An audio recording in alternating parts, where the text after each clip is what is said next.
going to go ahead and make a quick video for people that are interested in using ComfyUI. Just kind of want to basically show how easy it is. I'm always getting the people on Reddit that are talking about how hard this program is. It's really not that hard. I mean, there are some things about it that you'll have to teach yourself. Excuse me, guys. I don't know why I'm coughing off some dust, but there's some things about this program that you'll have to do a little research on to figure out. Like, everything's not going to just come to you, you know what I mean? Like, just immediately. And I will admit, when I first learned this, there were not a lot of resources available. And that's the main problem, is just finding the resources, basically. So what I typically do is, like everyone else, I go to YouTube and just watch YouTube videos. That's like the easiest way to find out what you need. So just give me one quick second. I'll just start building some workflows and let you guys see how this is. I've only been using Comfy for probably like a month here and there. So I learned it. It seems like I just learned it 2 weeks ago, but I think it's been about a month now. And I learned it probably in about 3 days. And the way I learned it was I just watched a lot of Scott Deadweiler videos on YouTube. And then I moved to Mateo and just all sorts of different people. Like anybody who had a ComfyUI video, I would just watch it. And I would just, basically study it and just kind of let people explain how to make it work. So, and then once you get the basics and like it clicks in your head, then you just start using it. It's super easy. So anyways, give me 1 second, guys. Let me just handle a couple of technical things on the back end here. I'm having a little bit of an issue viewing the chat, just in case anyone has any questions. I don't know why my Google browser is not working, so I'll have it fixed here in a sec.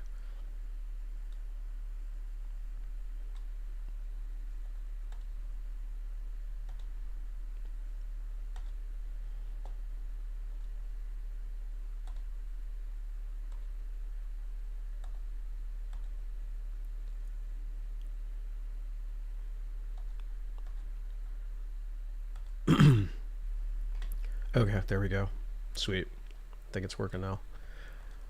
All right, so basically, let me just go ahead and like build a simple workflow and kind of let you guys know how this works. It's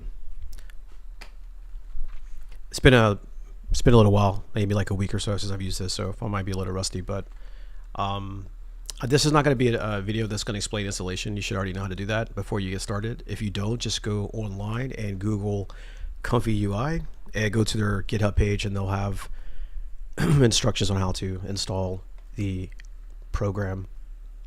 It's relatively easy to install. Once you have it installed, you want to put your different models into folder structures that name the particular version that you're using. So I'll give you an example of how I have mine set up, just in case you wanted some suggestions.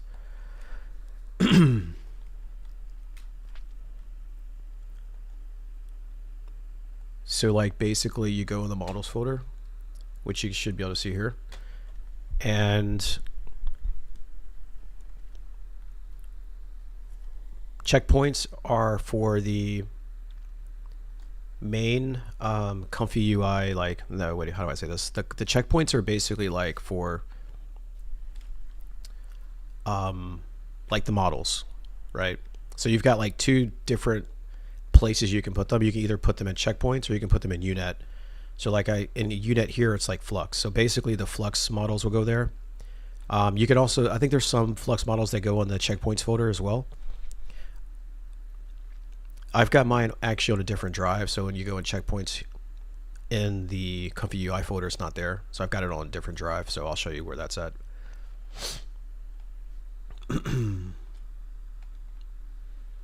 Sorry guys, I'm a little stuffy. Let me just pull this up really quick. There we go. All right, so this is my Stable Diffusion drive. So I just label in models, LoRa's, embeddings, workflows, and clips. So in models, I've got them all labeled here, as you can see. Flux, Illustrious, Pony, SDXL, SD 1.5. So basically all the different models are here. And then once you go in there, once you create the folders, some of them I have subfolders in to kind of distinguish between the different types of models. So like for the realistic model, I just put real like that. And then in my LoRa section, I have it broken down based on the different types of models, and then based on like what they do. Like, so this one's for anatomy, and then I have characters, clothing, details. These are your detail LoRas. And then like you've got FX for different types of lighting effects. And then I've got styles, and these are all the different like type of artistic styles they have, things like that. So that's just an idea that you might want to implement yourself, is kind of create some folders for organization. And it helps because when you load up these models into your workflow, you'll see these folders, and it'll be easier to find the different files you're looking for. Okay, so let's get into the main nitty-gritty. So basically the way it works is you just double click on this screen here. I'm not going to go through all the different functions of ComfyUI because there's quite a bit. I'll just cover the basics before we build a workflow. So you want to install your Comfy Manager, which is going to be installed here, and then it lets you install either your custom nodes. You can install models via their GitHub URL. You've got a model manager, which lists all the different models that are available to you. So sometimes when you open up a new workflow, or like a workflow you get off the internet, and you open it up and it has like a bunch of different red squares or boxes or whatever, because you don't have those nodes, then you would just click this button here, install missing custom nodes. I mean, that's basically it. I mean, there's a lot more, like, it can be deeper than that, but honestly, I'm just giving you the basics, and that's really all you need to know. If you have missing nodes, you click on this one. If you're looking for a model, you click on this one, and then that's just your model manager. And then if you're looking for some custom nodes, you can go here and you just type in the name of what you're looking for. What a lot of people don't know is when you first start this out is that you can actually find checkpoints here, like different Flux models and stuff like that. You can actually find it by going into search. So let me see here. Make sure I've got the right one. Is it this one here? Yeah, there it is. So you just go to Model Manager and you just type in the name of the model. So you can find Flux models in there. You can find IP adapters, basically whatever you want, just by clicking the, typing the name in the search field. If you look here, you see a bunch of different upscalers. So you don't have to go on the internet and look for them. They're usually, you can actually find a lot of things in Comfy itself.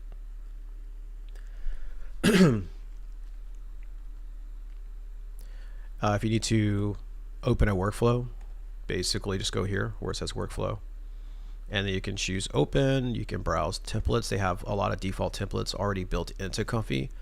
So people sometimes are like, oh, I don't know how to get workflows for this, that, and the other thing. They're all right here, guys. Like, this is basics. This is your general image generation, image to image, LoRa's, in painting, out painting, embeddings.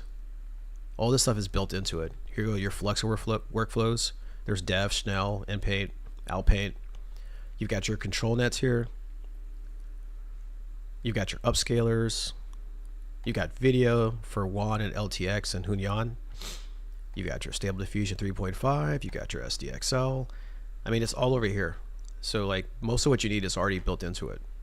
You don't even have to go looking for workflows. They have workflows built in here for you. And if you create your own workflow, you just hit save or save as, and you just give it a name. It's that simple. And then what happens is it saves it into your workflow section, and this little box or this folder here, you click on that, and that will show you all your different workflows that you've created. This is a little bit more complex stuff like node libraries and things like that. That just lists all the nodes you have available. You've got your model library here. I never use these. These are your workflows, and this is for your nodes map. Again, that's a little bit more advanced. Do you need this to use this program? Do you need these? No, not at all. They're there for you if you want assistance, but they're not necessary. Whenever you have your workflow created, you just hit Q, and that starts it. Usually there's going to be like this window down here at the bottom that'll show you the images that you create. I believe I have mine disabled, so it probably won't show up when I generate an image for you guys. But usually you find it down there at the bottom. I think this button here will do it. Yeah, show image feed. I believe that's the one. So yeah, that's pretty much it. I mean, I'm not gonna go into a lot of complex stuff because the whole point is just to make this like very easy. So whenever you're creating a workflow, this is how you do it. So every workflow requires a model. So the first thing you want to do is you want to load checkpoints. And there they go. So the folder structure I mentioned to you guys a moment ago, this shows up here. So if I want to do illustrious, there you go. I just click on that. There go all of my illustrious models. If I need to do pony, there go my pony models, SDXL, SD15, and so on and so forth. All right. Now, some Flux models are only UNet models.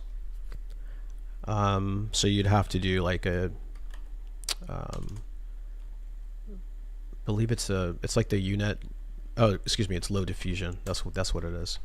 So those you would load up using the low diffusion node. And see, these are my Flux specific models like candy depth, dev, fill. All right. So let me go into illustrious and let's do. I'm trying to do one that's not gonna come out too weird. So let's do rage. There we go. So that's the first thing you want to do is load your model. Next thing you want to do is you want to, and really quick, like if you don't really know what to do next, just take this, like click on this and then drag it out and it'll give you an option of what you typically can use. But I'm gonna give you the basics. So you've got to have your model, then you're gonna have to have your clip, and then your VAE. But most of the illustrious models and the pony models, they have it built in. So you really don't need it. The only time you really need it is like for SDXL. So if you ever need to use a VAE, just hit load VAE. Whoops.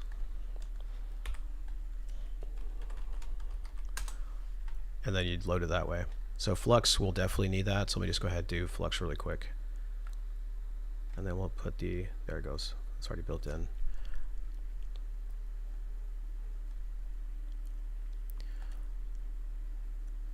So the way it works is you have your model, then you have your prompt.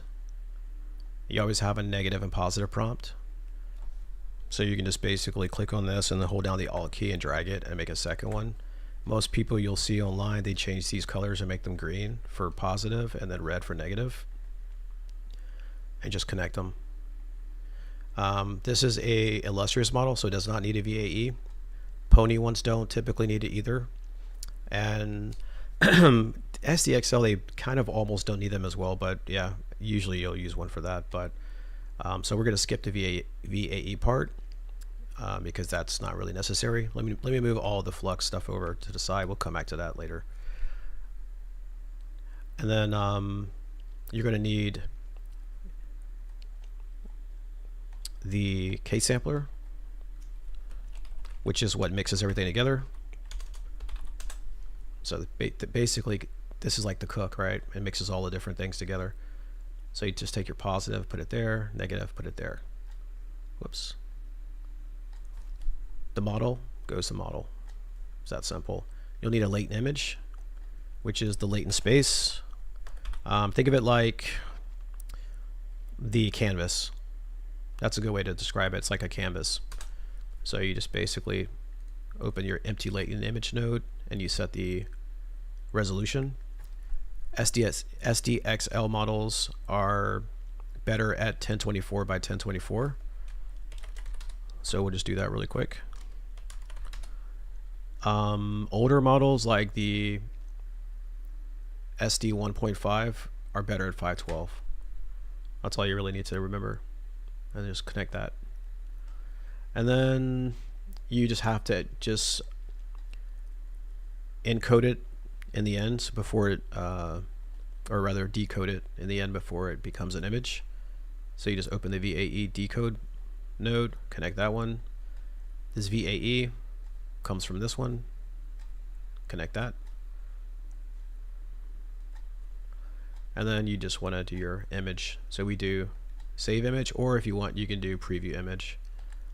It's up to you. But just know that this one here is going to save it to your drive. So I usually just go ahead and keep them. So I just use save image. Somebody delete the preview. But if you don't want to to save it, you can just use preview. Works the same. I'm actually just going to go ahead and delete that. Flux. So that's basically, I mean, there we go. Congratulations, we made a workflow. Now, if you need to do something like a LoRa, then just put like load LoRa, and then just stick it between the clips. So this is going to go between the positive clip, because it's not going to, you don't put a LoRa to a negative, and that's it. And then you just got to drive that model through there too, and then put it back over there. Whoops, sorry guys. I mean, that's pretty much it, guys. And then like some of them require a clip skip. I don't really think it matters because I've done it without a clip skip, and it works fine. But if for some reason it doesn't, just use clip set last layer. That's how you do clip skip. And then you just do -2, which means it's like the same thing as 2, and that's 1. And then you would just stick that in front of your LoRa. So it's model, clip skip, LoRa, text, encode, or prompt, K-sampler, decoder, image. Congratulations, you made it. That's all it is. So we'll just put a quick prompt here. Beautiful mountain range, river in foreground. And then I'll just put ugly for the negative. And then we'll just hit Q. And then that should generate an image in just a moment. Let me see what's going on here. So yeah, it's queued up.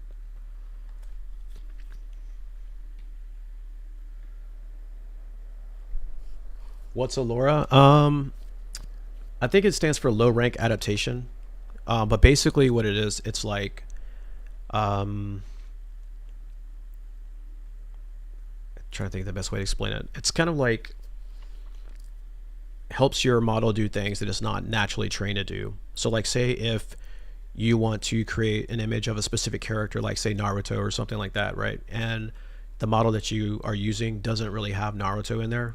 You can just go get a Naruto load LoRa, and then it'll make Naruto images super easy. So it's kind of like a specialization node or program for for specific things. So they have LoRa's for styles, they have LoRa's for details, LoRa's for just about anything. You can make a LoRa. So I've got a black image here because I have this clips skip set to -1, so it should be probably 2. Let me run it again.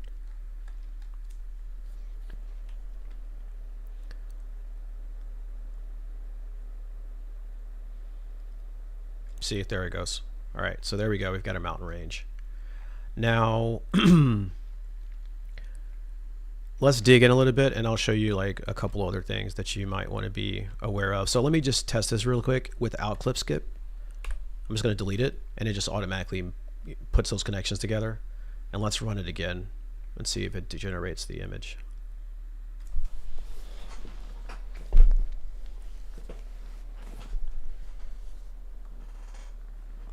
Okay, so it did. And so this particular model, I believe it says you need clip skip 2, but as you can see, I just deleted that and it still worked. So that's what I was saying earlier. I don't think it really matters. So a couple of things that will help you guys out. Let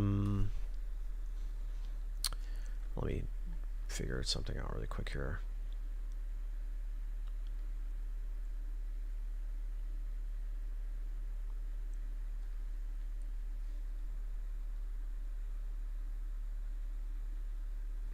I typically don't really like this feed down here, but I'll just leave it here for now. The case sampler is where you do a lot of the settings. Typically, most models will be good somewhere between 20 and 30 steps. The more steps you have, the longer it'll take for the image to generate. You can set some as low as 15. It should work.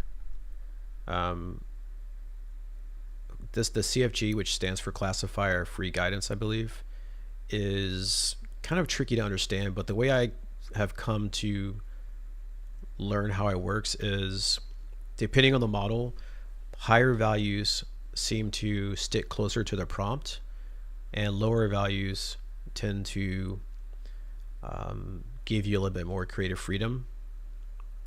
That's how it works in some models. And then other models, I've noticed, the lower the CFG, the more realistic the image will be, like if you're generating people. Sampler is, you have all these different types of samplers. Honestly, do you really need to know all this stuff? It helps if you want to sample and play around with things. You'll get slightly different effects. But basically, most people just use Euler, Ancestral for Illustrious, and Euler for just about everything else. You can use the DPM plus 2M. That's another common one. Scheduler, normal's fine, but Keras, you can do that one. Some of them will tell you to use specific ones, like certain models will tell you to use SGM uniform. Some will say beta. Just look at the model to find out what it tells you to do. But generally speaking, even if you don't really know that, you can just usually put this on Euler A and leave this in normal, and it'll generate something. Denoise is basically how strong it's going to give you, like the denoise value or the static before it generates an image, because everything starts off with static noise and then it just, generates the image based on that. So if you do this, that's 100% denoise, which means whatever you have starting with, it'll just completely denoise it. If you have like an image that you want to bring in and sort of do like a high-res fix or something, or just kind of slightly alter it, you can lower your denoise values to like say 0.25 or something like that, and it'll just denoise it a little bit. I'll give you a sample of that. One thing I would definitely recommend though is set your, if you want to really practice on settings and see what does what, I would set this to fixed and not randomize. And then you can just set this to whatever. I typically do 1, but you can do like 100. And then every time you generate, it's going to regenerate the exact same seed. And if you want to see a variation, you can just move that seed up 1 and then just run it again. But I would definitely keep this on fixed if you want to test out different settings. But I mean, this is the basics. This is basically how to generate an image. You don't even need the lower. I can delete that and I can still generate it. I'll run it really quick.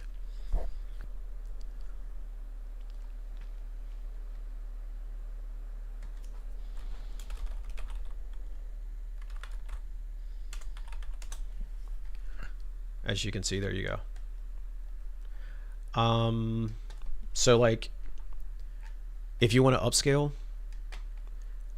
just basically, there's like tons of different ways you can do it, but I'll just do a quick upscale. Like one of the most popular ones is Ultimate SD Upscale.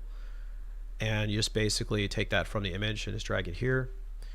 And you'll need to run the model there. So let me show you some other things you'll need to know to help out with this. So first thing I'm going to do is I'm going to load up a special LoRa that is really cool. It's from RG3.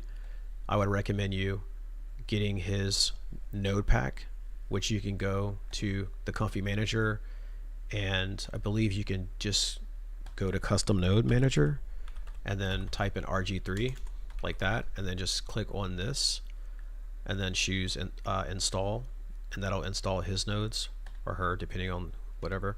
And then once that's installed, you'll have access to these other nodes. RG3 is one of the best. I use his nodes all the time. And the Power LoRa loader is probably one of the better LoRa loaders that you can find, because you can just constantly add multiple LoRa's in the same node. And then you can just disable them as you see fit. So let me just run like load up a couple of these.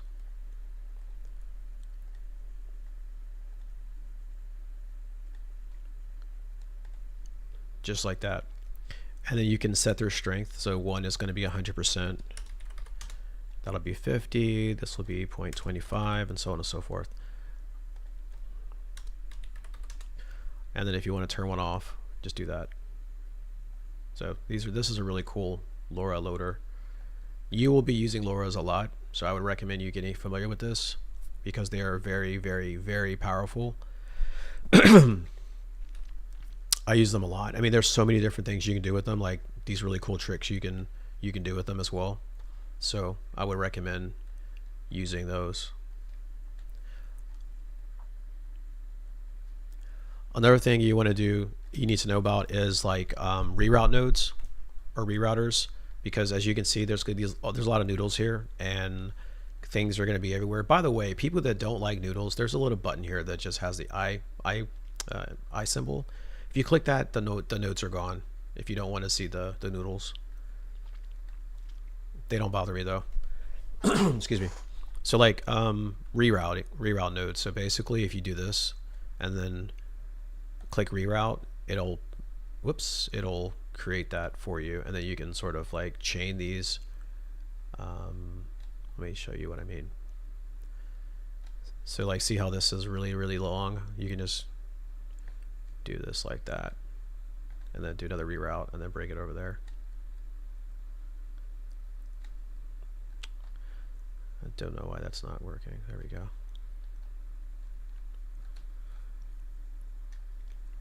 Same thing with the VAE, and pretty much any one of these you can do that.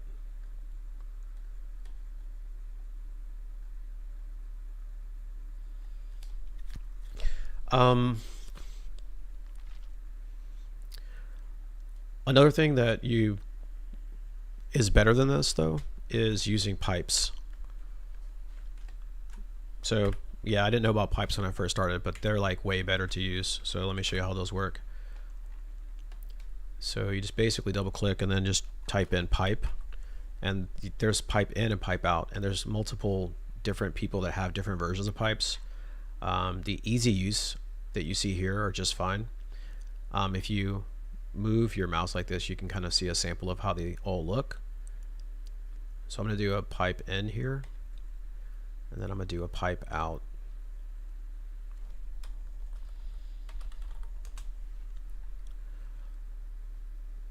So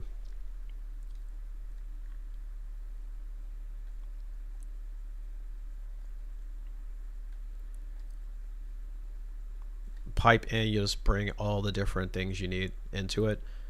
So we really just need the positive, negative, the model, the image, and the VAE. So I'm going to go ahead and just put those in. Don't need the clip. So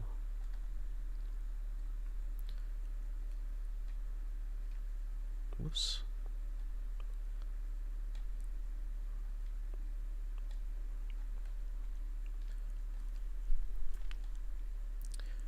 And the VAE and the model, and then do the same here.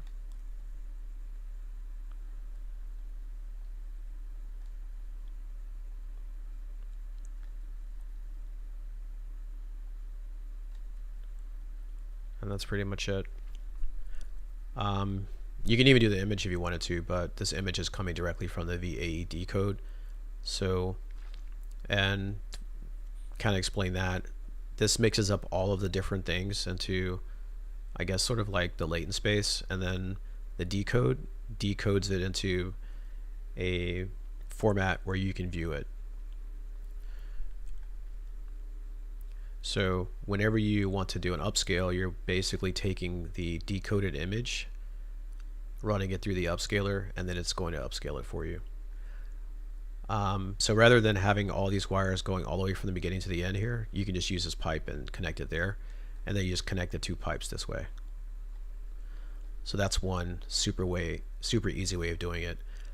But if you don't like that, there's another way. You can do something called I think it's called nodes everywhere or something like that. Hang on a second. See, that's not it. Everywhere. prompts everywhere. There you go. There we go. Anything everywhere. And the way this works is basically you just connect this, and anywhere that there's a port for a model, this will send it there. So like what I'll do, for example, is I'll remove this, and you see how that's glowing now? I don't have to connect these two. I can just connect this to anything, everywhere, and anywhere there's a model, it will turn it on. So it's like it's connected even though it's not technically connected, because it's sort of like sending it through the air. Think of it like a radio broadcast, and this is the receiver, and it's picking it up. And I can see if I remove that one as well, it's still on, it's glowing. So that's another way of doing it if you don't want all these noodles. And there's even another way you can do it. This one I kind of forgot though how to do it. Let me see if I can remember. See if it shows up this way. No, that's not it. There's one other way, which is I forgot. I'll have to mention that some other time. But it's kind of like anything everywhere.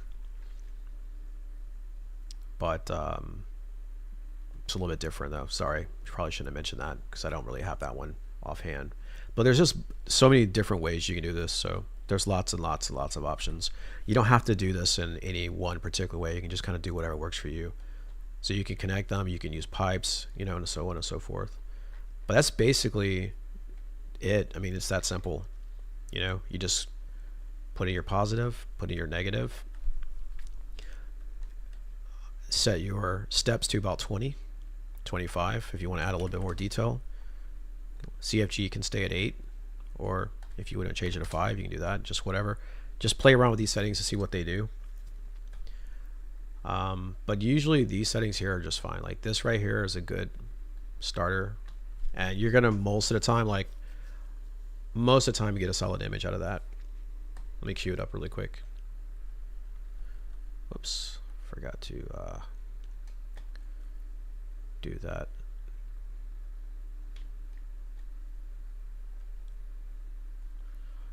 If there's anything wrong, as you can see, it'll tell you what's wrong. So yeah. So I removed that anything everywhere. So that's what happened. So let me do this. Just do it that way.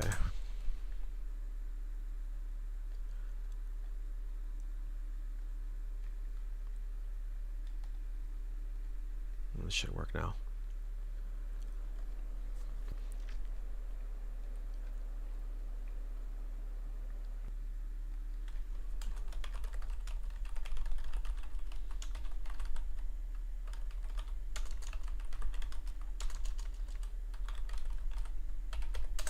Whoops.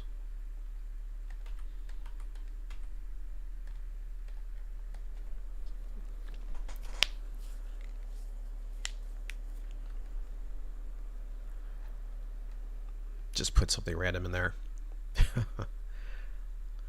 So like this is currently set at 5. So let's see, let me like kind of play around with this and let you see what changing this does. So like we've got CFG set at 5, so we put it at 8. Let's see what happens.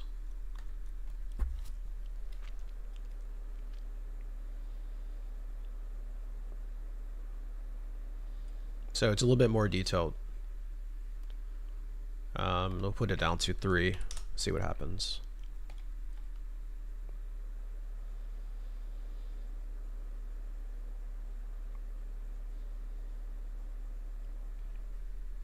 Looks a little bit more realistic. Now we'll change this to say DPM plus 2M, and then we'll change this to Keras. Let's see what that does.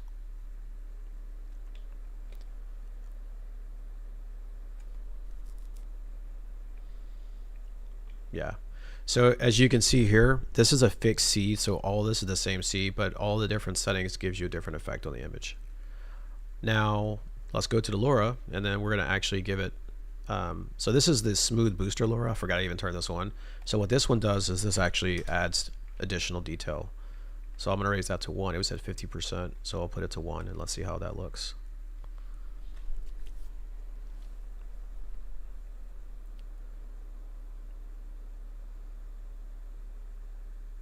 Okay, looks like it didn't really do much of anything.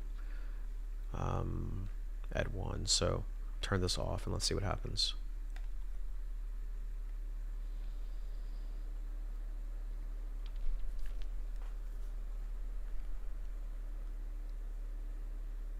Okay, yeah, still looks like it didn't do much. So yeah, let me set this to 8.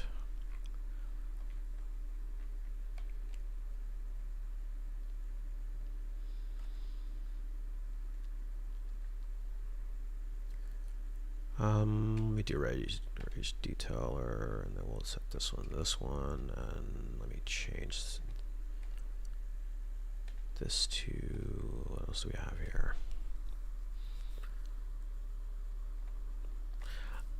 Someone asked once if you can mix pony Laura's with Illustrious, and yes, you can.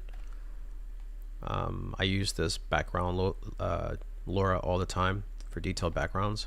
I think it works a little bit better with pony models, but it definitely works for Illustrious. This should make this a little bit more detailed.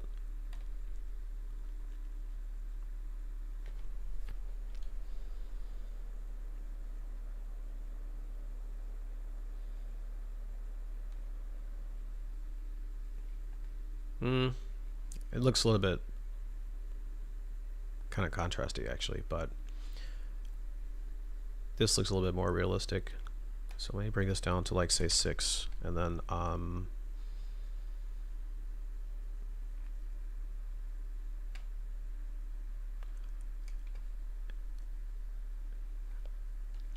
let me show you guys what the upscaler looks like. So that's all connected, and we'll do an image here. And this should run through the whole upscale process. Whoops, I forgot something important. So whenever you do this upscaler, you have to give it an upscale model. So let's just do load upscale model, I believe it is, and then just connect it. And then we'll use, I like the 4X Ultra Sharp. So a lot of people use that one. Some people use the SciX, and some people use the Remakary, but I'm going to use Ultra Sharp for this one. And we'll set these, leave the steps at 20. CFG is fine at 8. Denoise is fine here.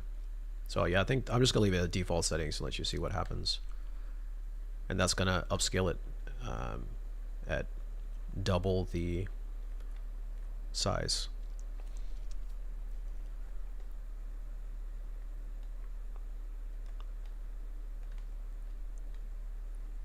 Put these next to each other so we can compare them.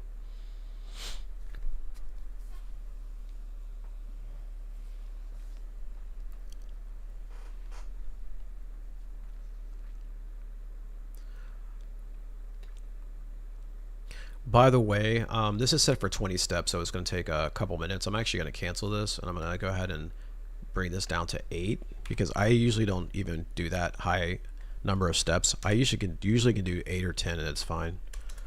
So I'll do 10.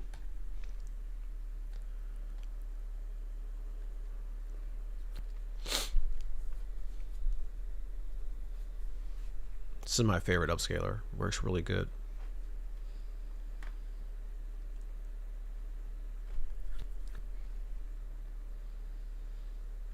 And I'll show you guys something else in a moment. I'll show you how to basically do control net. We'll build control net from scratch. So yeah, it's upscaled. It's only denoised about 20%. So it generally keeps the image very close to the original, but it's obviously more detailed. I mean, you can see here the eyes are not really there, but then like in the upscaled version, they look a little bit better. Now they have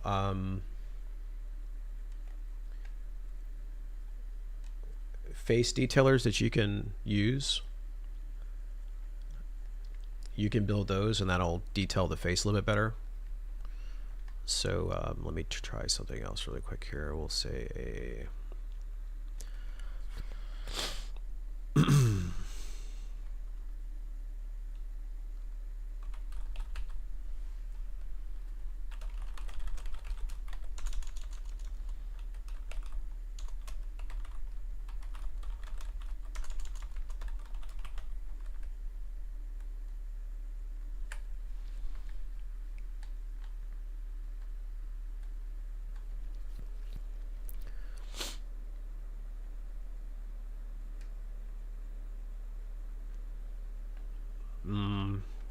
I wanted something that shows the face, so let me do this.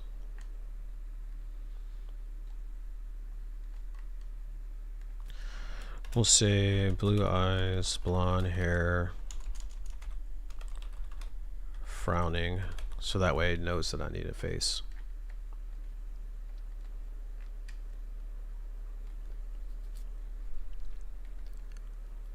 There we go. Now see the face is a little bit messy looking. They have face detailers that you can use to improve the face. But we're going to see what the Upscaler does. Sometimes that'll take care of the face problems. But some models require a face detailer to make it look better. So that's a little bit better. So you really don't need it too much. I can probably upscale that again. Maybe that'll improve it. But yeah. So let me go ahead and show you guys like ControlNet, because people talk about that a lot.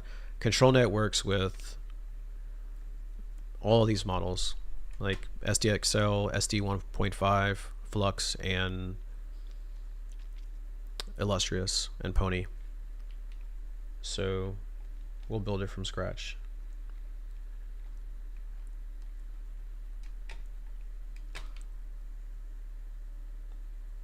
So 1 second.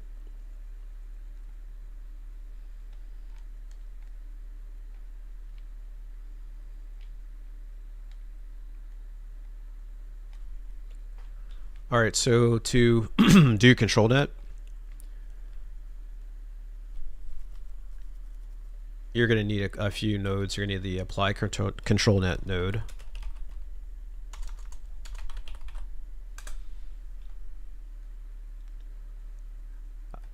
You want to use the all-in-one aux preprocessor.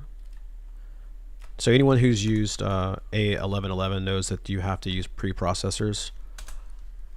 So in Comfy, you have to build them out yourself. So you just need this right here. It's a all-in-one AIO aux preprocessor. You'll need the ControlNet, which is kind of like the case sampler for ControlNet. So to get the apply ControlNet, and then you'll need the load ControlNet model.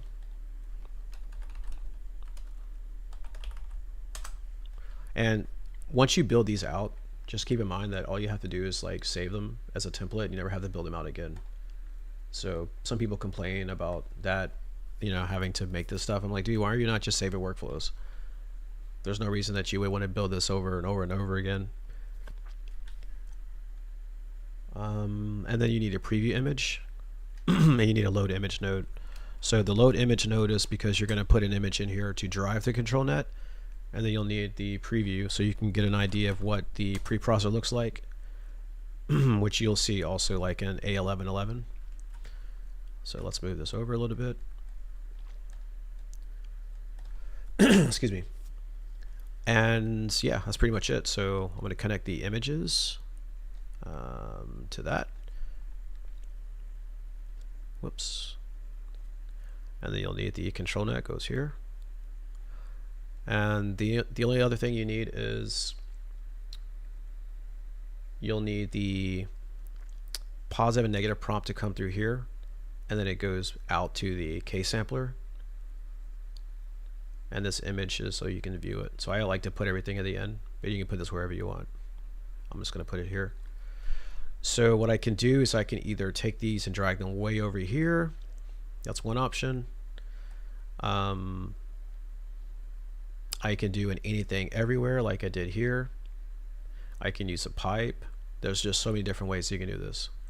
So I'm just going to go ahead and drag these here for now.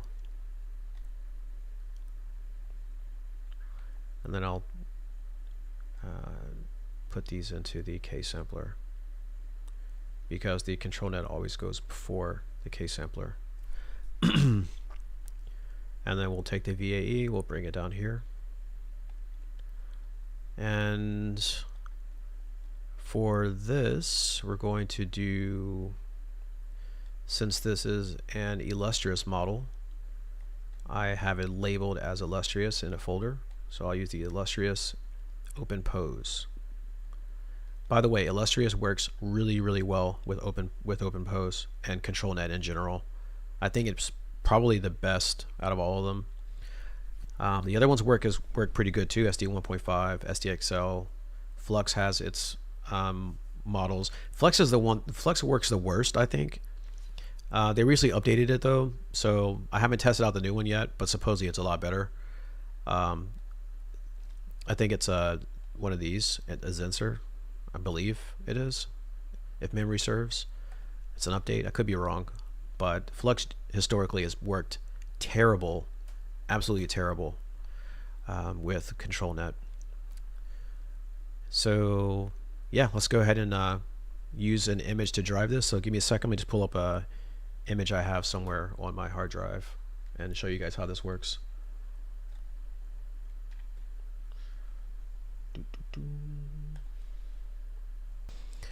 One thing you can do is you can actually copy and paste in workflows from another window or from another tab. So let me show you something that I have that I use. Yeah, there you go.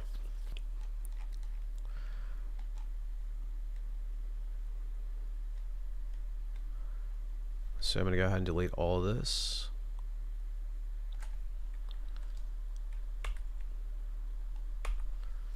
And put this here.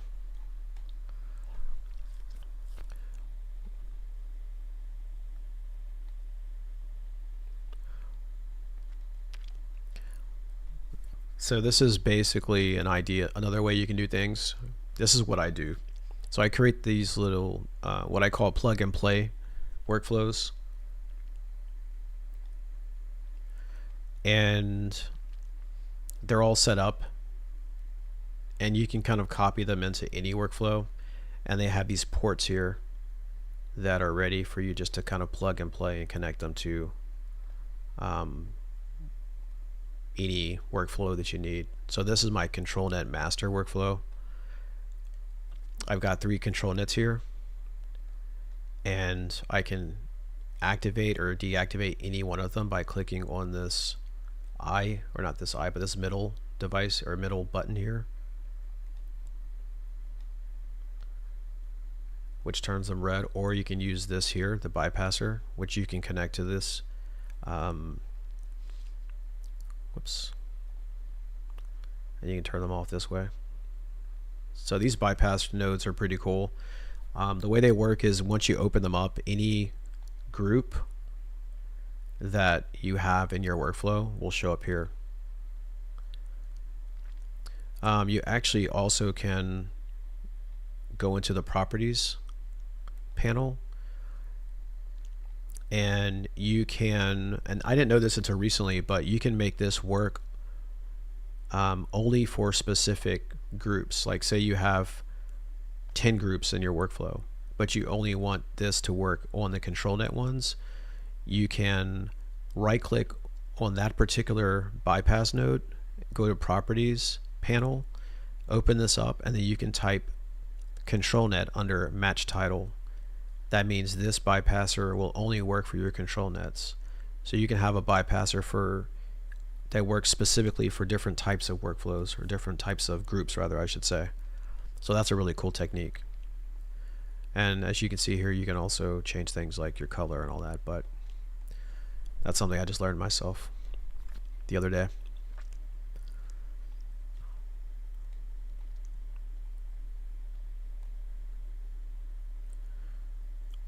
So what I'm going to do is I'm going to go ahead and plug this in.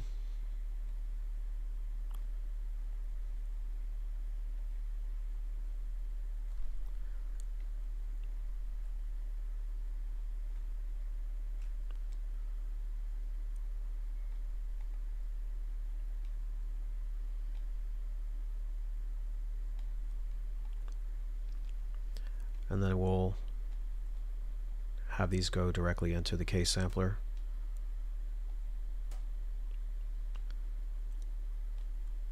And then this one goes directly into the latent.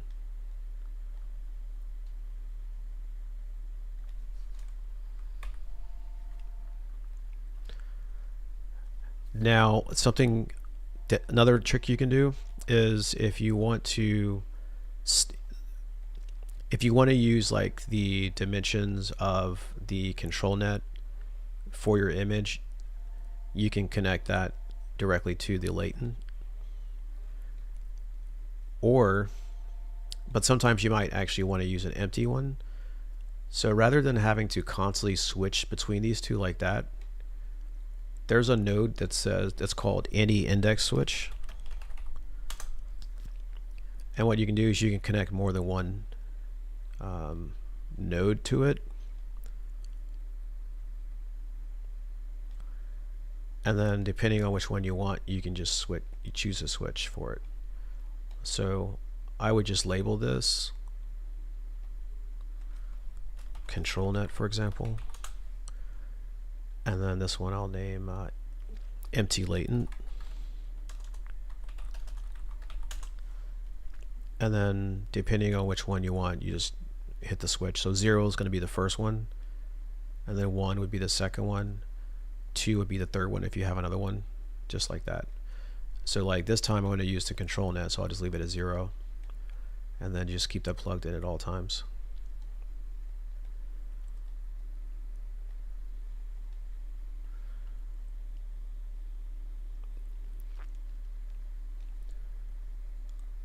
So I'm going to drag this image in, and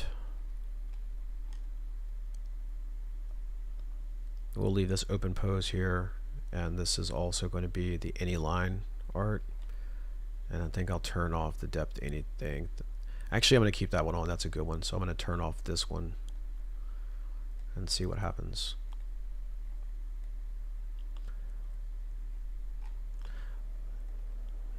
So your preview images, as you can see, they kind of show you what the control net looks like. Let's see how this one works. This one should work better.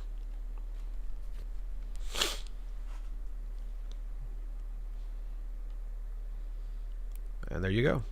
Don't know why this person has no shirt on, but let's put NSFW in here. Let's see if that'll clean that up a bit.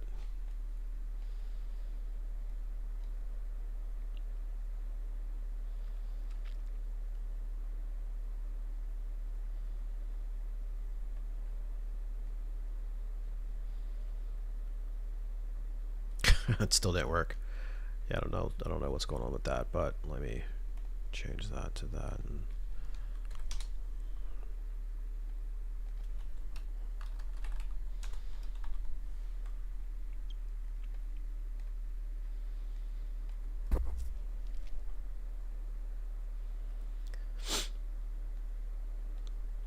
by the way, when you use control net, it slows down the speed a little bit.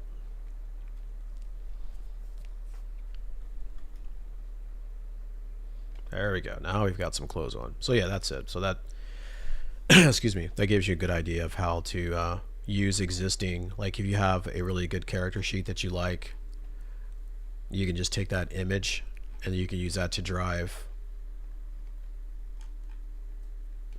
an original character sheet for the poses and whatnot.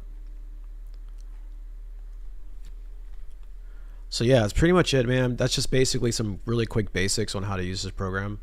I know I threw a bunch of things in there, but it's super simple. And once again, in case you're late to the party, I'll just quickly create the workflow for Illustrious and Pony and SDXL mostly. You want to do load checkpoint, which loads your model. Then you pick your model. If you want to use LoRa's, I would recommend the Power LoRa loader from RG3.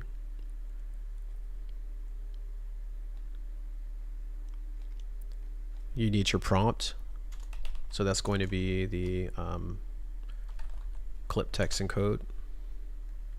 You'll need 2 for positive and negative. So I just click on that, Alt drag. Color them if you like. Green for positive, red for negative.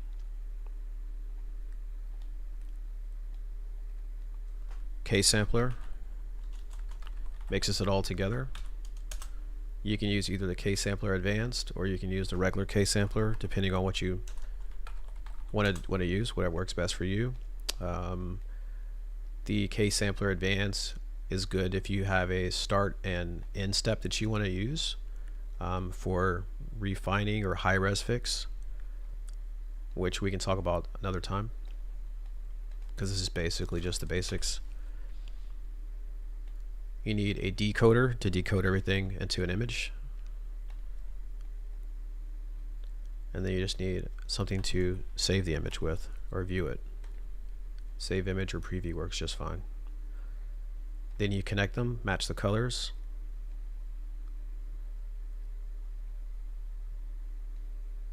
Super easy because it's all color coordinated. And as you can see here, you can connect a single output to multiple outputs or inputs. That's your positive and negative conditioning. You'll need an empty latent image, which is basically like your canvas. You set your canvas to 1024 by 1024 or whatever you want, but it should be a minimum of 1024 if you're using SDXL or later. Connect it and connect your image, and that's it. It's that simple.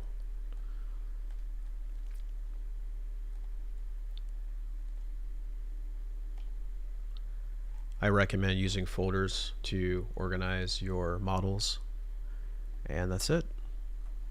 If you have any questions, hit me up on the Reddit. Just let me know what your question is. I can show a video explaining it for you. But you guys have a good one. Later.